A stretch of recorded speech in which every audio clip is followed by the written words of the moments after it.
Olá! Nesta semana, a nossa lição vai tratar sobre as ressurreições que ocorreram antes da cruz, antes de Cristo morrer e ressuscitar na cruz. E por que esse tema é muito importante para o tema que estamos abordando no trimestre, né? Sobre vida, morte e eternidade?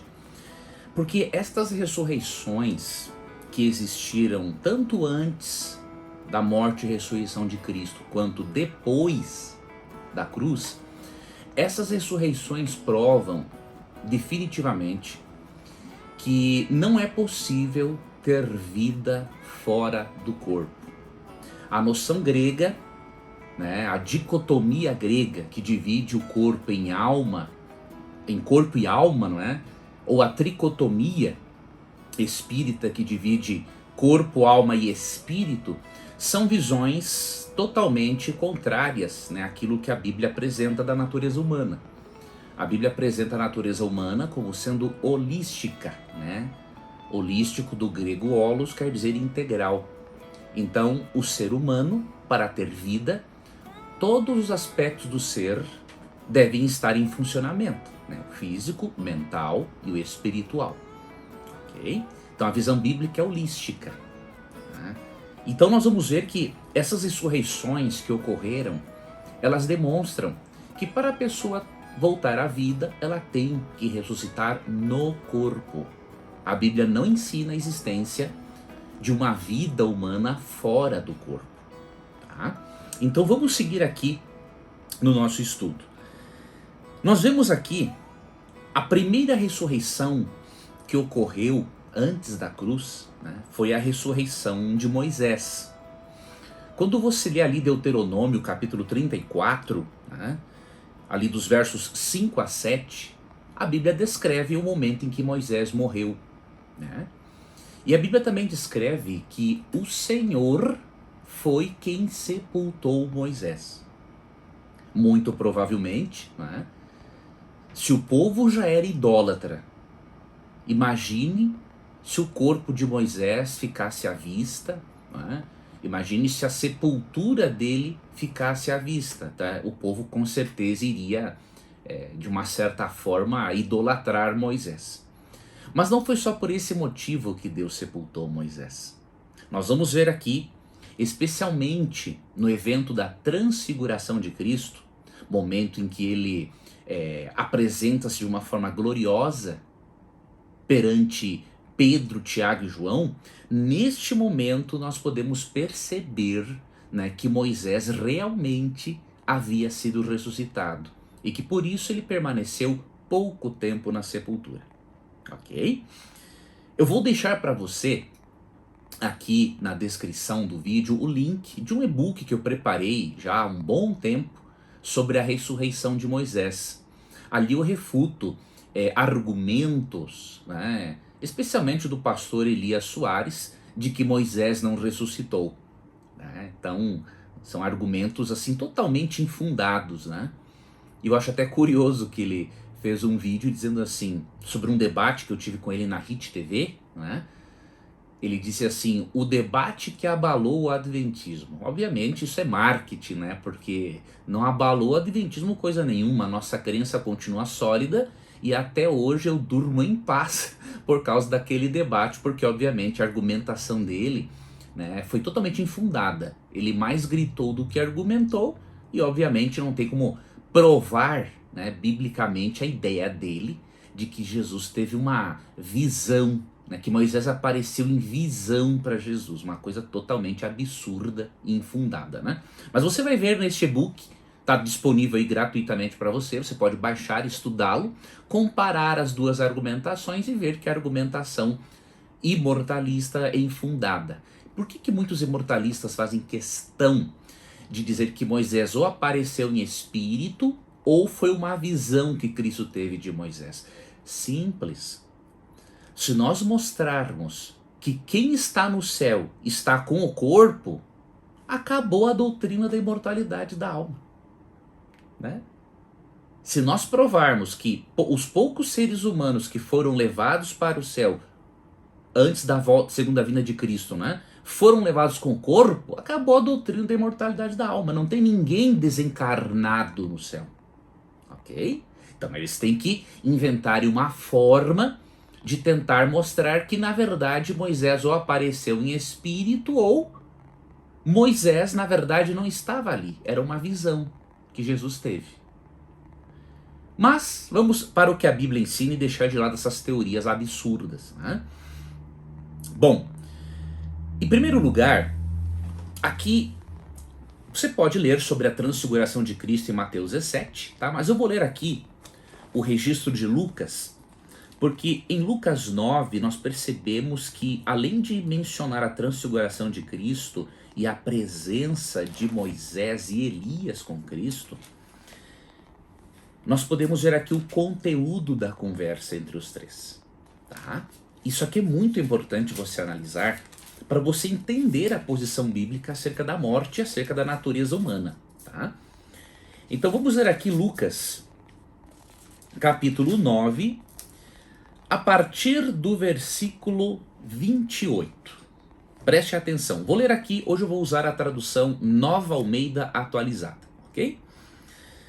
Cerca de 8 dias depois de proferir estas palavras, Jesus levou consigo Pedro, João e Tiago e subiu ao monte com o propósito de orar. E aconteceu que enquanto ele orava, a aparência do seu rosto se transfigurou e a roupa dele ficou de um branco brilhante, ou seja, ele se transfigura, não é, de uma forma humana para uma forma gloriosa, não é? E eis que 2 homens falavam com ele. Eram Moisés e Elias. A Bíblia não fala que 2 almas penadas falaram com Jesus.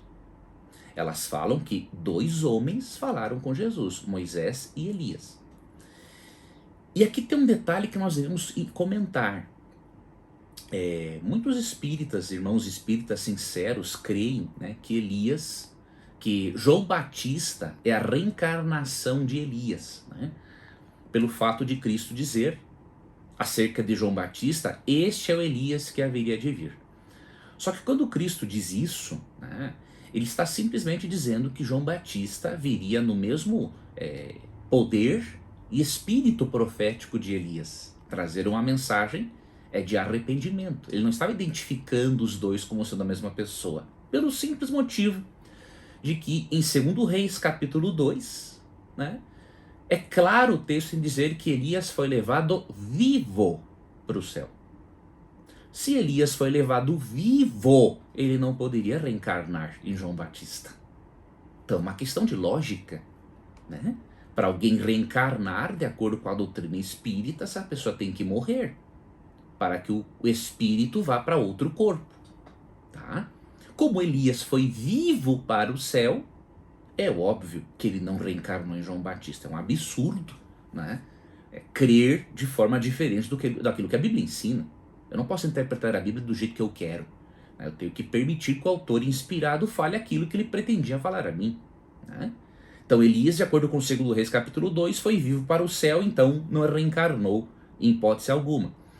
E outro detalhe, é muito complicado nós crermos aqui que apareceram para Jesus uma visão de Moisés, coisa ridícula, né? E Elias em pessoa. Ou seja, Jesus estava conversando com um ser pessoal e depois com uma visão de Moisés. Ridículo, né? Mais ainda imaginarmos que Elias aparece em corpo, né? Glorificado, obviamente, e Moisés aparece em espírito. Uma coisa sem cabimento. Imagine no céu, né? Por exemplo, Elias quer conversar com Moisés ou dar um abraço nele, e aí não pode, né? Porque ele vai, por exemplo, dar um abraço em Moisés, e aí os braços dele passam do outro lado, né? Porque é um espírito imaterial. Então esta noção grega não faz parte do texto bíblico, tá? A Bíblia é clara em dizer aqui, ó, no verso 30, 2 homens falavam com ele, eram Moisés e Elias, e acabou, né? Querer inventar, né, Aquilo que não está na Bíblia é até desonestidade intelectual, tá? Verso 31. Moisés e Elias que apareceram em glória, corpos glorificados, né? E falavam da morte de Jesus, que ele estava para cumprir em Jerusalém. Então veja, até o teor da conversa nós temos aqui, né? Eles estavam falando sobre a morte de Jesus que ocorreria. E a presença desses dois homens de Deus foi muito importante para animar Jesus, né? Porque a morte de morrer não era uma coisa simples para Cristo, ainda mais que ele era Deus encarnado, não é? Então, quando Cristo contempla Moisés e Elias, ele consegue ver ali a representação de duas classes de pessoas. Aqueles que irão para o céu sem conhecer a morte, assim como Elias, na segunda vinda de Cristo, obviamente, né? Então Elias representa aqueles que vão para o céu sem conhecer a morte, e Moisés representa os justos que conheceram a morte, mas que serão ressuscitados para irem para o céu. O que aprendemos claramente em 1 Tessalonicenses 4, 16 e 17. E aí continua o verso 32. Pedro e seus companheiros estavam caindo de sono, mas, conservando-se acordados, viram a glória de Jesus e os dois homens que estavam com ele. O fato deles estarem com sono, obviamente eles já foram despertos daquele sono por verem a glória de Jesus. Se acende uma luz forte onde você está dormindo, se você acorda com uma luz forte, na maioria das vezes, imagine se eles não iriam acordar com a glória de Jesus e daqueles homens glorificados ali, não é? Viram a glória de Jesus e dos dois homens, não almas penadas, que estavam com ele. Quando esses começaram a se afastar de Jesus, Pedro lhe disse: Mestre, bom é estarmos aqui. Veja, Pedro já estava bem acordado, bem consciente. Façamos 3 tendas, uma para o Senhor, outra para Moisés e outra para Elias. Porém Pedro não sabia o que estava dizendo. Por quê? Porque ele não imaginava que aqueles seres celestiais só vieram ali por um momento, eles já iriam voltar para lá. Mas Pedro sabia que ele estava vendo Moisés e Elias com Jesus, né? Na conversa entre eles deu para perceber isso. Tanto que Jesus depois pede para eles, ali no verso 36, né, que não contassem este evento aos demais, até o momento oportuno. Tá? Porque a transfiguração representava ali a vinda do reino de Deus, só que em miniatura, né, por meio do Cristo ali transfigurado. Então, o fato de ele falar com Jesus, né, ele pensou que Elias e Moisés ficariam ali. Ele pediu para o Senhor para fazer 3 tendas. Imagine fazer tenda para a alma penada morar ali dentro, ou passar a noite ali dentro. Não tem cabimento. Veja, a Bíblia não apresenta essa visão grega da natureza humana, né? Se Pedro cogitou fazer 3 tendas, é porque o Cristo transfigurado era real. Elias, o glorificado, era real, porque segundo Reis 2 diz que ele foi vivo para o céu. E Moisés também tinha que ser real, porque a Bíblia não ensina a presença de almas desencarnadas no céu. Até mesmo Enoque, em Gênesis 5:24, quando foi levado para o céu, foi levado com o seu corpo. E aí vamos para Judas 1:9, né, que é um texto bem claro que mostra que Moisés realmente ressuscitou. Alguns têm a audácia de dizer que aqui houve uma disputa pelo corpo morto de Moisés. Que coisa mais absurda, tem que ter uma imaginação muito fértil para crer num negócio desses, né?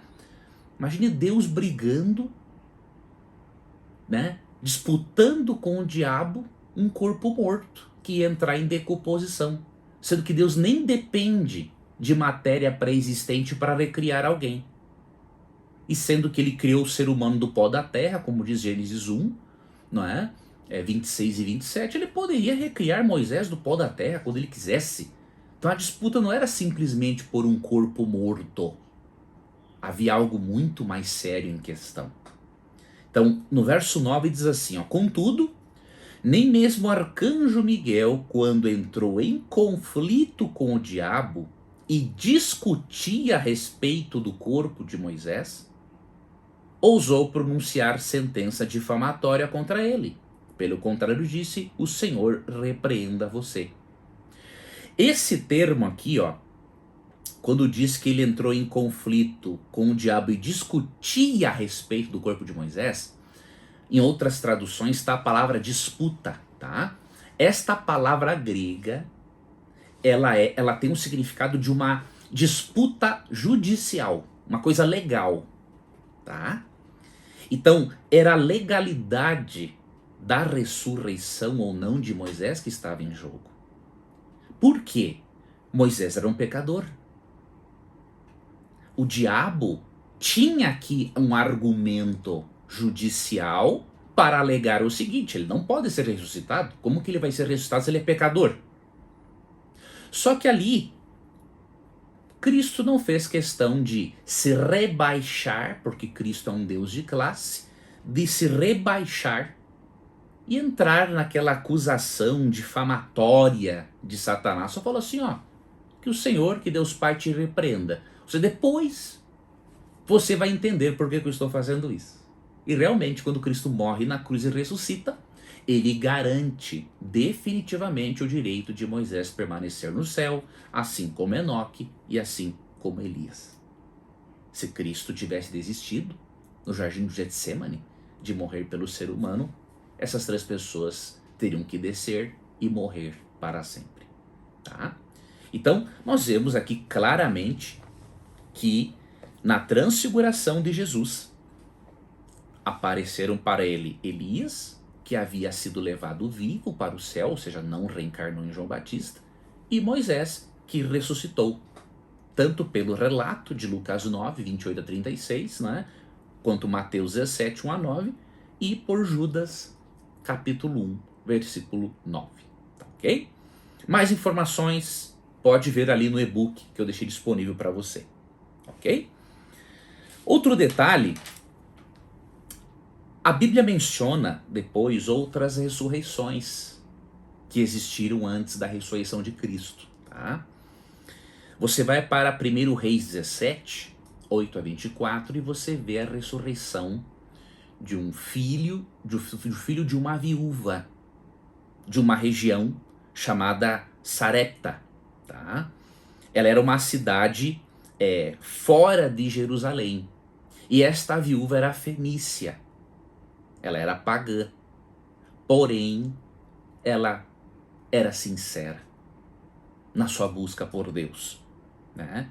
E Deus havia mandado o profeta Elias para ajudar esta viúva, né? Esta viúva era pobre, né?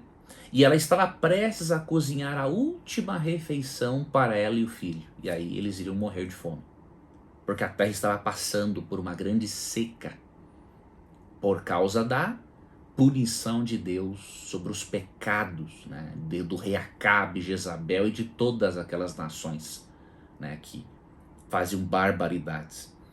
Só que o que aconteceu? A vida desta viúva foi poupada pelo milagre, não é, da farinha e do azeite, ou seja, quanto mais ela tirava farinha e azeite, aquilo era reposto de forma sobrenatural. Tá? Então Deus usou o profeta Elias para fazer este milagre. Só que em um momento, o filho da viúva morreu. Agora você imagine uma mãe viúva tendo um filho único, perdê-lo, né? E aí o que aconteceu?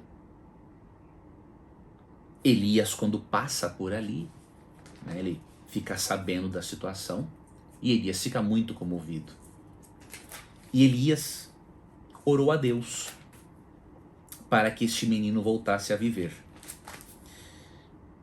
E curioso é que na versão Almeida, revista e atualizada, quando você lê 1 Reis 17, 21 e 22, diz que Elias orou e a alma do menino retornou a ele. Só que nós já estudamos aqui, né, que o termo alma tem um significado primário e outros significados, né? O significado primário é pessoa viva, ser vivo, né? De acordo com Gênesis 2:7, Deuteronômio 10:22, Gênesis 1:20, 21 e etc. Mas alma também significa outras coisas na Bíblia, né? Vida, respiração, até o termo sangue muitas vezes ele é ali mesclado com o termo alma. Pronomes pessoais, né? Salmo 42:5, Davi disse: por que estás abatida, ó minha alma? Ou seja, por que eu estou abatido? Está tendo um diálogo com ele mesmo, né?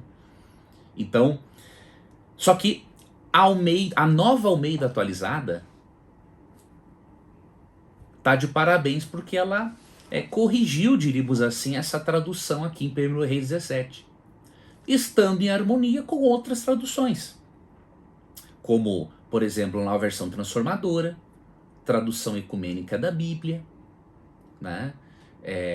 Nova versão internacional, que não traduzem alma simplesmente a grosso modo para dar a entender que uma alma imortal saiu do corpo do menino e depois voltou, porque essa não é a noção bíblica, não é a noção grega não faz parte da Bíblia.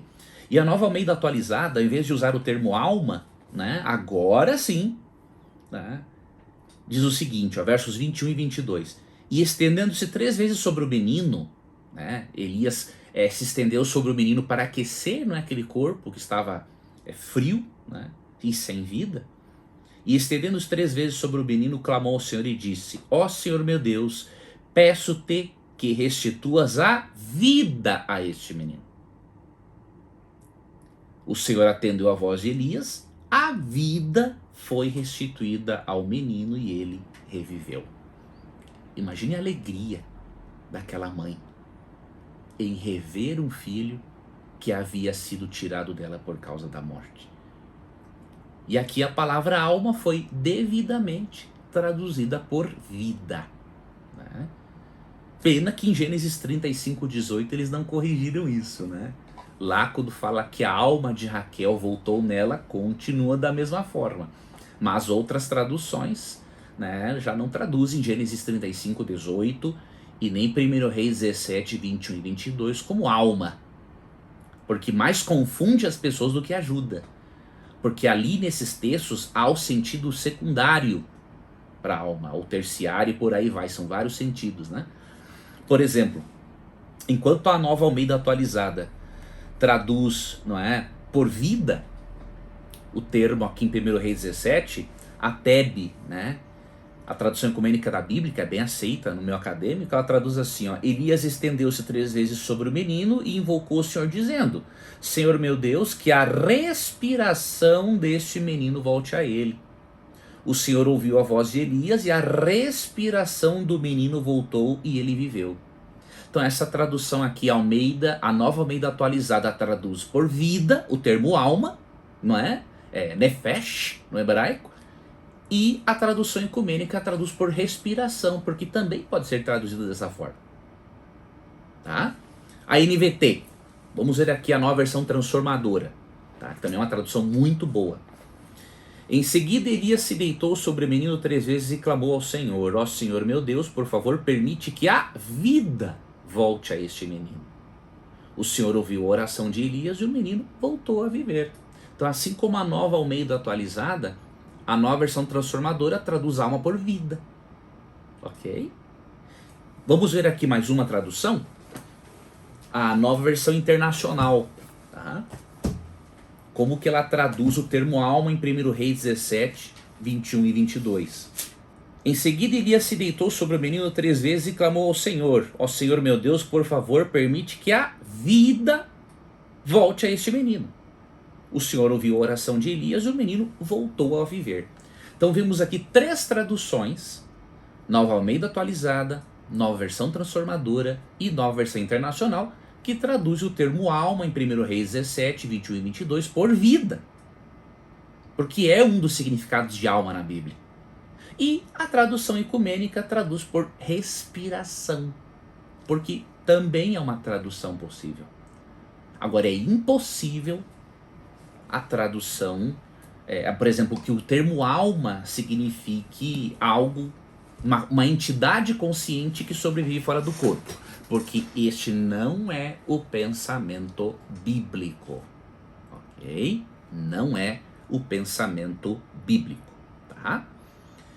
E uma outra ressurreição que ocorreu, esta já foi realizada por Deus através do profeta Eliseu, né? Aqui em 2 Reis 4, 18 a 37, você vê que Eliseu foi usado por Deus para ressuscitar, não é, o filho de uma mulher que morava em Sudém, não é?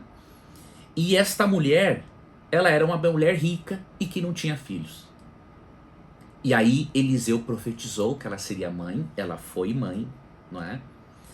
E um dia aconteceu de este filho morrer, não é? E aí Elias sempre passava por ali. Tanto que esta mulher, né, com o esposo, construiu uma peça, diríamos assim, um quarto para o profeta se hospedar ali. Tamanho respeito e consideração que tinha para com o profeta. E aí ela, no desespero, falou com ele, não é, e tudo. E ele, não vou contar agora toda a história, e ele foi usado por Deus para ressuscitar este menino. Veja, você vê na Bíblia, em 1 Reis 17, Elias sendo usado por Deus para ressuscitar o filho de uma viúva pobre. Em 2 Reis 4, você vê Deus usando Eliseu para ressuscitar o filho de uma mulher rica. Ou seja, queridos, essa distinção de classes ensinada pelo marxismo, isso é diabólico, tá? A Bíblia não joga pobres contra ricos e nem ricos contra pobres. A salvação está disponível para todos.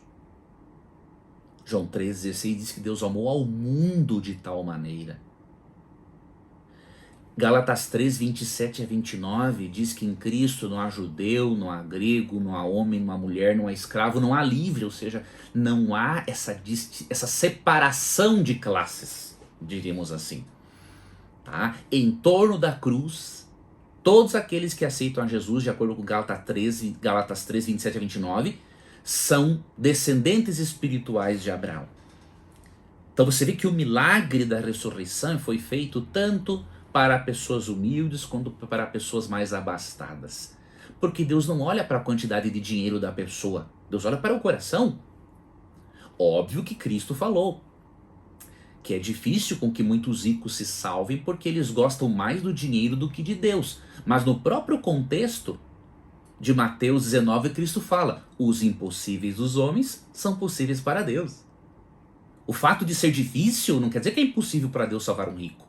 Tanto que em 1 Timóteo 6, 10 a 17 nós vemos Paulo dando conselhos para os cristãos ricos da igreja. Ok? Então tira da sua cabeça essa ideia de luta de classes. Isso foi criado, né? Isso é uma ideia diabólica que fez parte da mente do ateu Karl Marx. E se você é um cristão e se deixa influenciar por isso, e fica jogando ricos contra pobres, eu vou ser bem franco com você, o teu cristianismo está longe de ser o cristianismo verdadeiro. Você acha que é cristão, mas você não é.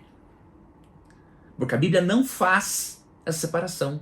Tanto que o milagre da ressurreição foi feito para ajudar uma pessoa, para tornar feliz uma pessoa pobre e depois uma pessoa rica. Então para com isso se você quer ser um cristão bíblico. Agora, se você não quer ser um cristão bíblico, continua com este pensamento doentio, né, que mais afasta as pessoas do que as une em torno da cruz de Cristo. Né? Depois, né, nós vemos no Novo Testamento mais ressurreições. Nós vemos aqui a ressurreição do filho de uma viúva, de um lugar, né, chamado Naim. Né? Cristo passava por todas aquelas aldeias, né? E Atos 10, 38 diz assim, ó: andou por toda parte, fazendo o bem e curando todos os oprimidos do diabo, porque Deus estava com ele. Então Jesus, por onde quer que ele passasse, ele levava amor, cura e salvação. Tá? E havia aldeias inteiras, né, como diz aqui na nossa lição, citando, né, Dr. Alberto Tim citando Ellen White, onde não existia mais nenhuma pessoa, né, nenhuma casa ouvindo o lamento de alguém enfermo, porque Jesus tinha passado por ali. Só que esta viúva mexeu muito com Cristo, porque ele e os seus seguidores, né, haviam curado, Cristo havia curado vários enfermos, expulsado vários demônios, e de repente Cristo se aproxima, né, do cortejo fúnebre do filho de uma viúva, tá? E aí, em Lucas 7, 13 a 15, você vê que Cristo sente uma compaixão muito grande daquela mãe e diz assim, ó, não chore. Ele quis confortá-la, né? E aí depois, Jesus tocou no caixão, pediu para os homens que estavam conduzindo o caixão pararem, não é? E aí Cristo disse algo impressionante. Jovem, eu ordeno a você, levante-se. E este menino voltou à vida. O detalhe é que neste caso ela não pediu para Jesus ressuscitar, né? Ela não pediu ajuda, como as outras pessoas pediram. Aqui Cristo, de livre e espontânea vontade, foi ajudá-la. E o que isso quer nos ensinar, né? Que Deus cuida de nós, mesmo quando somos incapazes, né, de nos cuidarmos, ou quando nos sentimos indignos de pedir para ajuda para Ele. Deus vê o problema e Ele resolve. Basta você permitir, né? Basta você fazer a sua parte, né, em permitir que Deus faça o milagre na sua vida, e você fazer a sua parte também em facilitar as coisas, né? Como é que Deus, por exemplo, vai curar você de uma doença se você não quer mudar o seu estilo de vida? Você vai ficar pior depois. Como disse Jesus para um paralítico há 38 anos, e ali em João 5, né, 19. Tá? Vamos aqui, estamos indo para o final. Um outro exemplo de ressurreição, também efetuada por Cristo, foi a ressurreição da filha de um homem chamado Jairo, né? Esse relato você pode ver em Lucas, tá? Capítulo 7 também, mas você pode ler também isso em Marcos capítulo 5, tá? Jairo era um dos chefes de uma das sinagogas judaicas, né? E quando a filha ficou doente, ela tinha mais ou menos 12 anos, né? Ele foi até Jesus e pediu para Jesus que fosse até lá e impusesse as mãos sobre ela. Ou seja, esse chefe da sinagoga, ele cria em Jesus. Ele tinha entendido quem era Jesus. Ele era realmente o Messias, o Salvador. E algo de muito interessante nessa história é que quando Cristo vai ressuscitar a filha de Jairo, o que acontece? Jairo pede para Jesus ir até a casa dele, impor as mãos sobre ela, só que não dá tempo, né? Logo chega a notícia para Jairo o seguinte, olha, não importunes mais o mestre porque a sua filha já morreu. E aí Jesus falou para ele o seguinte, não tenha medo, só creia. Ou seja, espera, creia. E aí o que aconteceu? Cristo chega até lá, vê aquela multidão de pessoas chorando, vivendo aquele luto. E aí Jesus disse o seguinte, no versículo 39, quando ele entra na casa. Por que vocês estão alvoroçados e chorando? A criança não está morta, mas dorme. E aí no verso 40 é dito que riram de Jesus, porque realmente eles tinham certeza que ela estava morta, né? Ela não estava mais respirando, ela estava fria, então obviamente ela estava morta. Só que Jesus usou aqui uma metáfora, né? Ou seja, é usar um termo que tem um outro significado para aliviar o significado de um termo real. Então seria muito indelicado Jesus dizer assim, ó, não chorem, ela não está morta. Ou seja, ela não está morta, mas ela está morta. Não, ele preferiu dizer o seguinte, ele não preferiu dizer assim, ela morreu e acabou, não. Ela não está morta, mas dorme. Então o que quer dizer para eles? Olha, isso aqui que aconteceu com ela não é definitivo. E ao usar a metáfora do sono, além de lhe aliviar, não é, o peso da morte para aquelas pessoas, Cristo está nos ensinando uma coisa muito interessante. Que se ele utiliza a metáfora do sono para se referir à morte, para Jesus a morte é um sono, uma espécie de sono. É um estado de inconsciência. Tá? Então ele não usa a metáfora da morte por acaso, simplesmente para aliviar o peso da morte. Ele quer fazer isso, mas ele também o usa como um propósito didático. Mostrar para nós que a morte é um sono, assim como nós já estudamos, né? Salmo 13:3, Davi compara a morte a um sono. Daniel 12, versos 2 e 13, Daniel compara a morte a um sono. Jeremias faz o mesmo em Jeremias 51, 39 e 57.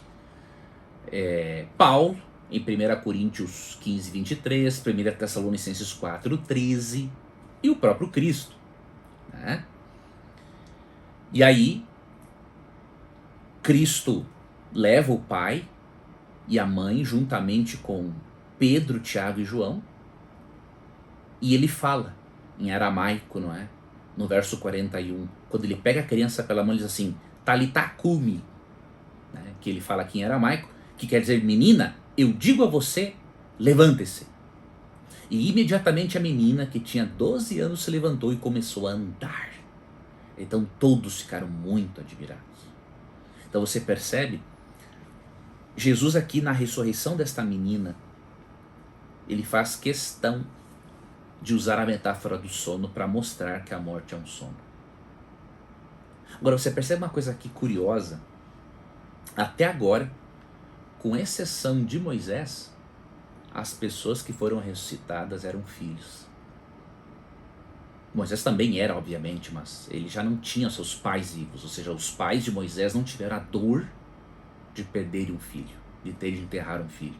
E essas pessoas aqui, com exceção de Moisés, Jesus fez questão, e assim como Deus por meio de Eliseu, de Elias, de ressuscitar filhos. Olha que mensagem para nós, queridos. Eu sou pai, né? Eu dou graças a Deus por eu não ter vivido e espero não viver, né, a terrível experiência de perder um filho, né? Com certeza não há algo mais terrível para um pai, para uma mãe, porque só de eu pensar, né, eu já fico mal, já fico abatido. Né? Agora imagine quem está passando por isso, não dá nem para nós entendermos. Mas eu quero dizer para você uma coisa. Se eu estou falando para alguém aqui que perdeu um filho para a morte, eu quero que você tenha certeza de que o fato de Deus priorizar a ressurreição de filhos, Ele está dizendo para você e para mim o seguinte, olha, a morte não é um adeus, ela é só um até breve. Por isso que Jesus disse, queridos, o seguinte, em João 11, 25, eu sou a ressurreição e a vida. Aquele que crê em mim, ainda que morra, viverá. Ou seja, a divindade de Cristo e a ressurreição dele, a vitória dele sobre a morte, tá? Como lemos também em Apocalipse 1,18, é a certeza da vida eterna para os filhos, para os justos, para aqueles que morrem em Cristo. Então, alimente essa esperança. Eu tenho certeza que não é nada fácil. Eu sei que um pai e uma mãe que perde um filho, eles sobrevivem. Não estão mais vivendo como antes, estão sobrevivendo. Mas alimente essa esperança, porque ela é mais do que uma esperança, ela é uma certeza. Se Cristo veio pela primeira vez, Ele vai cumprir a sua promessa e vai voltar pela segunda vez. E ao voltar pela segunda vez, Ele disse em João 6,40 que Ele vai ressuscitar. É a vontade de Deus que os mortos sejam ressuscitados no último dia, diz ali o texto. Né? E aí, para finalizarmos, a última ressurreição aqui, da qual vamos tratar, não é? No Novo Testamento, é a ressurreição de Lázaro. Esta aqui é muito impactante. E ela evidencia ainda mais, de forma mais clara, a divindade de Jesus Cristo. É importante você crer nisso. Por quê? Você vai entender aqui. Em João 11, 1 a 44, nós vemos o relato da morte de Lázaro. Lázaro e as duas irmãs dele eram amigos íntimos de Jesus, né? E Lázaro acabou morrendo. E depois que Lázaro estava morto há 4 dias, ou seja, já em estado de decomposição, Jesus se achega até o sepulcro dele. Algumas pessoas estavam ali, né?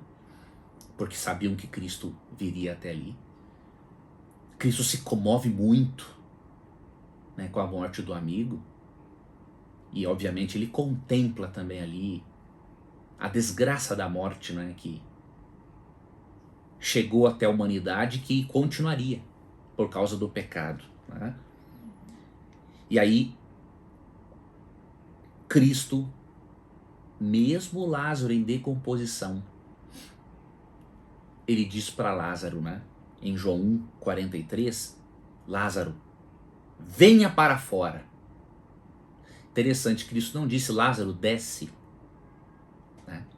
Se ele estivesse num lugar intermediário ou no paraíso, seria muito mais coerente Cristo falar, Lázaro, desce daí. Não, ele não disse desce daí. Ele disse, Lázaro, vem para fora. Porque Lázaro estava onde? Na sepultura. Tá? Numa sepultura ali cavada numa rocha. Tá? Então, ele estava na sepultura, ele não estava em outro lugar. Jesus não disse desce. Não, ele disse vem para fora. Tá? E quando Cristo ressuscita alguém já em estado de decomposição, não há dúvida de que Cristo é Deus. Tá? Não é por acaso que em Atos 3,15, quando Pedro prega e fala para vários que foram responsáveis ali pela decisão corrupta de matarem Jesus, né? Pedro ele se refere a Jesus da seguinte forma, vocês mataram o autor da vida, que é Cristo, né? Então, o autor da vida, ele não pode ser menos do que Deus. E o autor da vida também não pode ser um Deus criado. Como é que um ser criado pode ser autor da vida? Ele não é autor da vida se ele é criado. Uma coisa ilógica, né? Cristo é chamado em Isaías 9,6 de Pai da eternidade. Como que ele pode ser Pai da eternidade e chamado também de Deus forte ali, no mesmo texto, se ele foi criado por Deus Pai? Pelo amor de Deus, né? Não tem lógica isso. Cristo é divino. Né? Quem morreu por nós na cruz não foi um mero ser humano, foi um ser divino humano. Lógico que Deus ele não poderia morrer, por isso que ele encarnou, como diz João 1,14. O verbo, ou seja, o agente ativo da criação, Cristo, o verbo se fez carne e habitou entre nós. Né? Então, por isso Cristo pôde morrer pelos nossos pecados.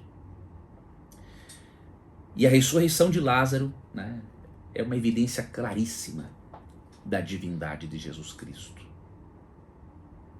E aí eu finalizo deixando para você João 11, 25 a 26. Para reforçar em você a crença na doutrina bíblica da ressurreição. A Bíblia não ensina a existência de uma alma que sobrevive fora do corpo. A Bíblia não ensina a doutrina da reencarnação. A Bíblia ensina a doutrina da ressurreição.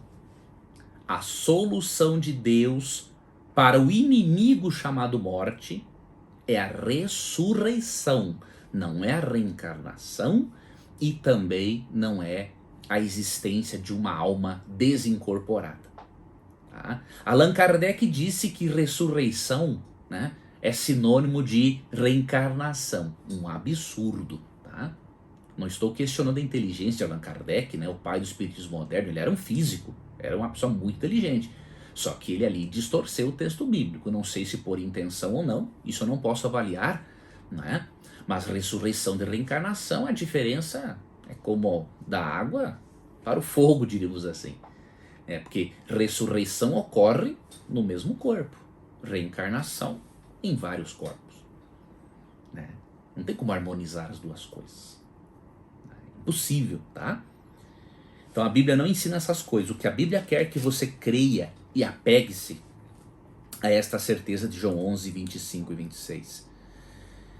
Quando Cristo, né, está conversando com uma das irmãs de Lázaro, né, com Marta, ele fala o seguinte, é o que ele diz para você e para mim também. Ó. Eu sou a ressurreição e a vida. Quem crê em mim, ainda que morra, viverá. Primeiro, o texto diz que não é possível ter vida sem Jesus. A doutrina da reencarnação, ela tira por completo a necessidade de um Salvador. E Jesus diz assim, ó, eu sou a ressurreição e a vida. Quem voltar a viver é por meio de Jesus, não tem outra maneira. Tá? Quem crê em mim, ainda que morra, viverá. Ou seja, a morte não é um adeus, é só um até logo. E todo o que vive e crê em mim, não morrerá eternamente. Você crê nisto? Cristo não prometeu que seus filhos não morreriam. Porque Romanos 3:23 diz que nós estamos longe, destituídos da glória de Deus por causa do pecado. E por causa do pecado, o salário do pecado, diz Romanos 6:23, é a morte. Mas Cristo prometeu que a morte não tem a palavra final. Porque Cristo é a ressurreição e a vida. Quem crer nele, ainda que morra, viverá. Apegue-se a essa doutrina bíblica da ressurreição. E você terá uma esperança mais lógica, uma esperança mais saudável, porque você estará em harmonia com aquilo que Deus ensina e não de acordo com aquilo que o ser humano ensina. Obrigado por ter acompanhado esse estudo. Tá? Na próxima semana nós vamos estudar sobre a morte de Cristo.